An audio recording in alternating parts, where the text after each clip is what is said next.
A friend of mine, I remember, told me, Facebook, what are you going to do at Facebook? Redesign the like button? In my earliest days at the company, I remember him walking around the office at 5, 6 p.m., chatting with designers, asking if he could look over their shoulder at some of the work on their screens. I think he knew and understood that the user experience made a huge difference on the potential of the products and the experience people had with them. I always liked working with Mark for many different reasons. One, because I felt like he was genuinely interested in what I and what the other designers had to say. He was very quick to pick up on our points, but really wanted to understand what we were thinking. And Messenger for me is a product I love. WhatsApp is also incredible. I'm not that good at maintaining my address book. So Messenger will always hold a special place for me in my heart. From a design perspective, I love that work because it was really just 3 or 4 designers who were able to bring an entire mobile app to life in a period of months. I thought the quality of work was very good and the speed was very good. Oftentimes people think that there's a trade-off between quality and speed, but we were able to do quality and speed at the same time by making sure that we kept the scope very focused. Parce que la communauté est clé, parce que l'entraide nous possède, on a décidé de mettre en lumière tous ces visionnaires. Bienvenue dans le podcast Build a City for Good de Daphni.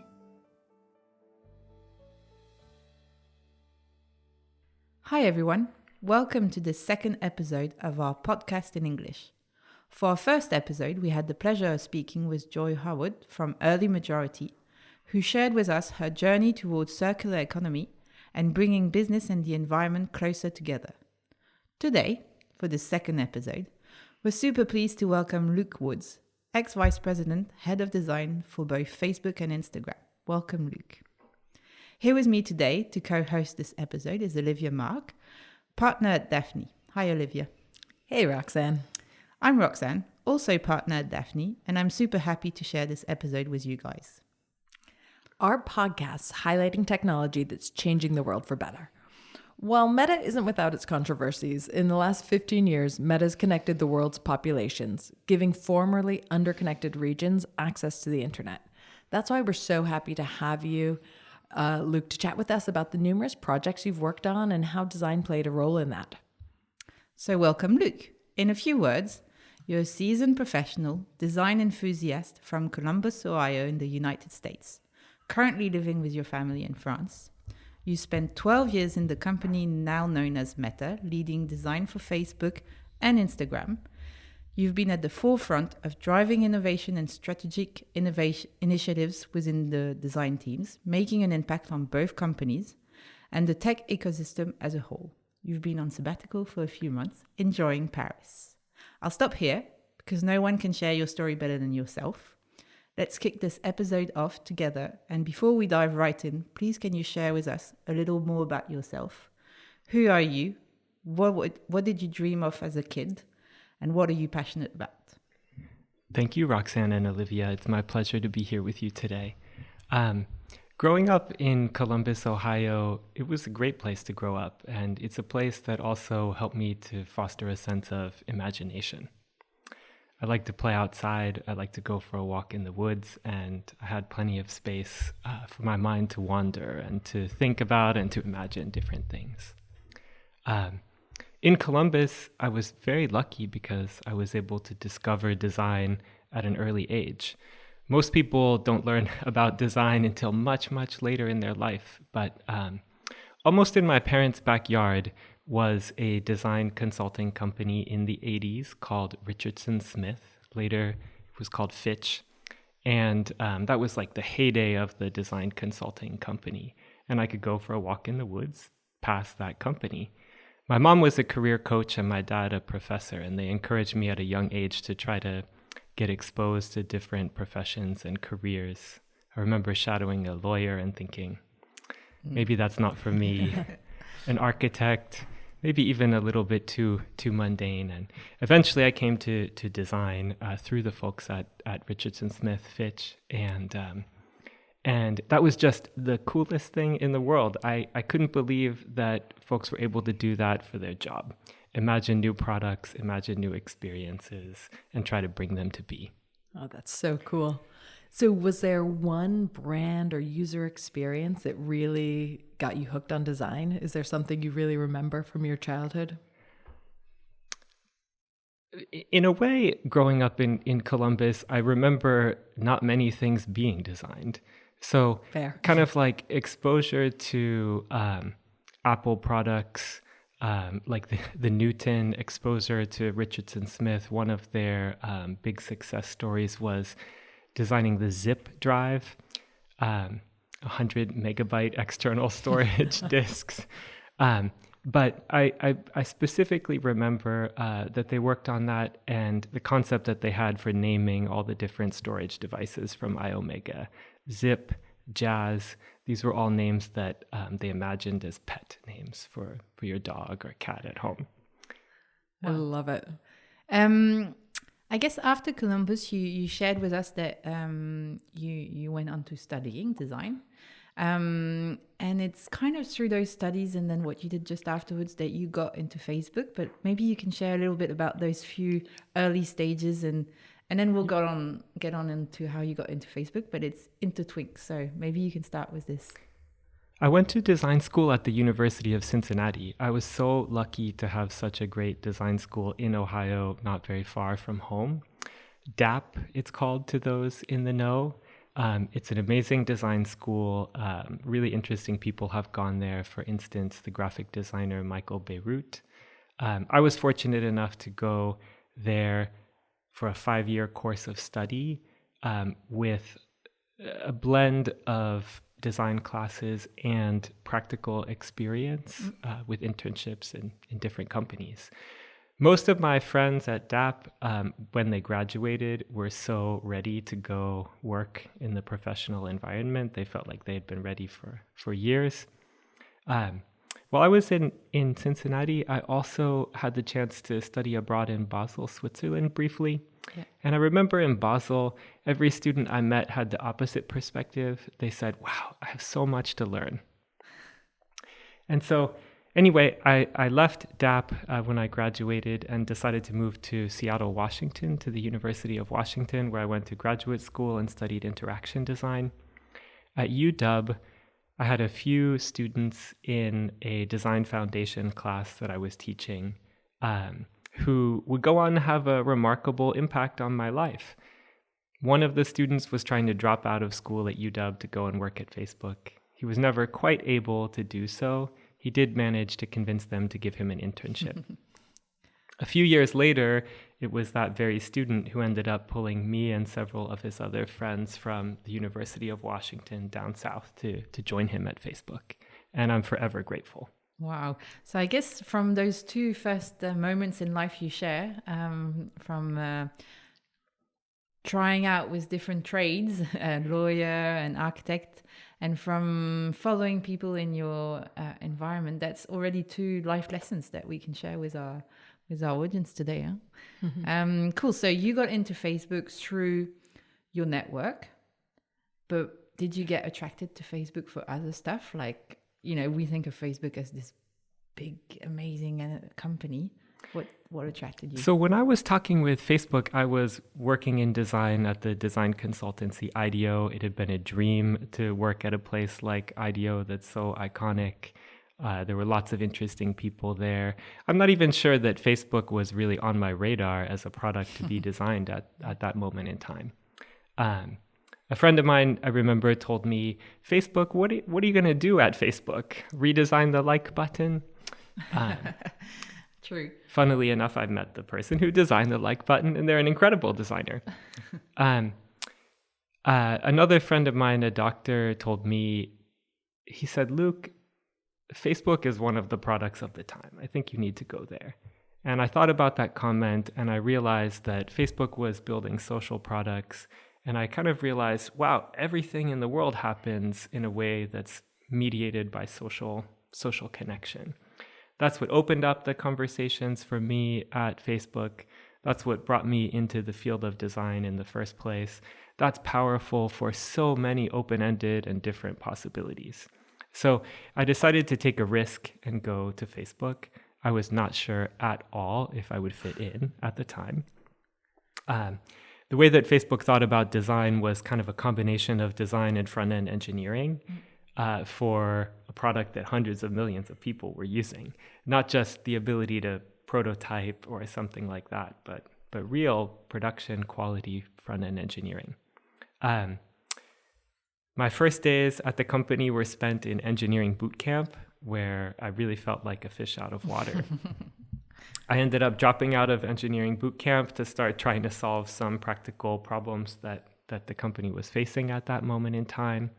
And fortunately, the definition of design began to expand at Facebook beyond this kind of combination of design and front-end engineering. It expanded as the design team expanded. It also expanded as we experienced the shift to mobile, which created a little bit more space for designers to specialize in design. Interesting. I still remember when Mark Zuckerberg talked about turning the company mobile first. It felt incredibly innovative at the time. What was that like being on the inside there? Did it feel like you were losing sort of all the desktop expertise you had built up, or was it a new sort of frontier? For me, it was exciting. One of the things that always resonated with me about Facebook was a willingness to kind of make a bold decision. And there was a sense that that was the trend, the macro trend. It was becoming clear that that's where the world was going, and we weren't going to be left behind.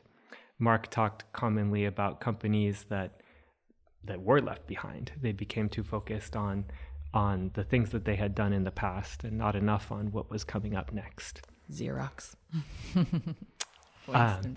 For instance. We actually had the Facebook campus at this moment in time had one of the architectural features was maintaining the doors of the previous tenant, a company that was much less relevant, just as a reminder to everyone of what can happen. And where we came from. Yeah. It was amazing. It was also a huge challenge. Mark said that he was not going to review any work that was not mobile first. And that was a struggle for some people who, had visions and there were opportunities that they wanted to work on the desktop. What was the design impact of that on the desktop work? I remember from a user feeling like the mobile first desktop experience was very simple in a way that I wasn't used to at that time. What was it like for a designer? I think eventually, it was exciting to work on mobile because it forced us to try to simplify much more just by the nature of there being less real estate. I think eventually those patterns became more familiar and comfortable to people, and we were able to mirror that back on the desktop, but it took a while. That was a passion project for a number of very talented designers at Facebook for a number of years. Very cool. So can you tell us about one thing that you loved working on, something you were super proud of during your time there? Well, there are so many things. Probably the thing that stands out the most to me was maybe like 3 years into my tenure at the company. I was very interested in messaging, coming back to this theme of social connection and the power of social connection. Messaging is the most direct and straightforward form of that. It was also like a very dynamic space in the market with products like WhatsApp gaining so much traction. Facebook had a product, Messenger. Actually, we had acquired a company called Orca, or Beluga maybe. One of these animals. That was based in Seattle, that was building a messaging product with some very talented engineers and people. We had then integrated most of that work into the full Facebook experience.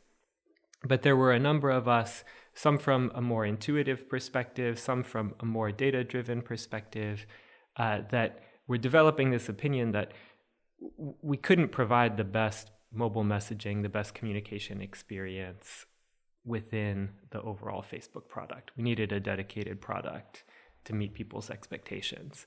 And we built up a lot of kind of bottoms-up momentum and wanted to have a go at it, which we were able to do. And Messenger for me is a product I love. WhatsApp is also incredible. I'm not that good at maintaining my address book. So Messenger will always hold a special place for me in my heart. From a design perspective, I love that work because it was really just 3 or 4 designers who were able to bring an entire mobile app to life in a period of months. I thought the quality of work was very good and the speed was very good. Oftentimes people think that there's a trade-off between quality and speed, but we were able to do quality and speed at the same time by making sure that we kept the scope very focused. Cool.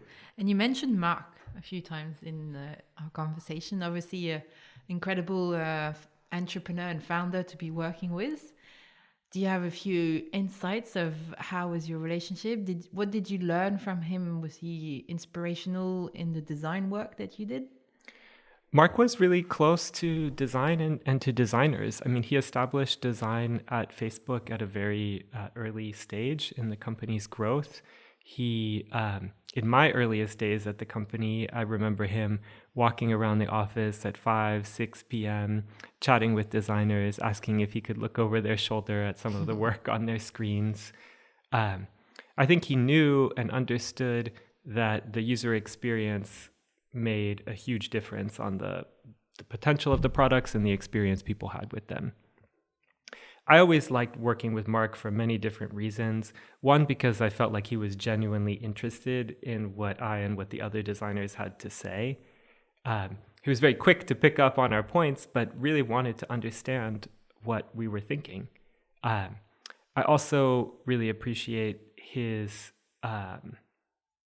willingness to like go big and paint a long-term vision, something to rally people around. Wow, great.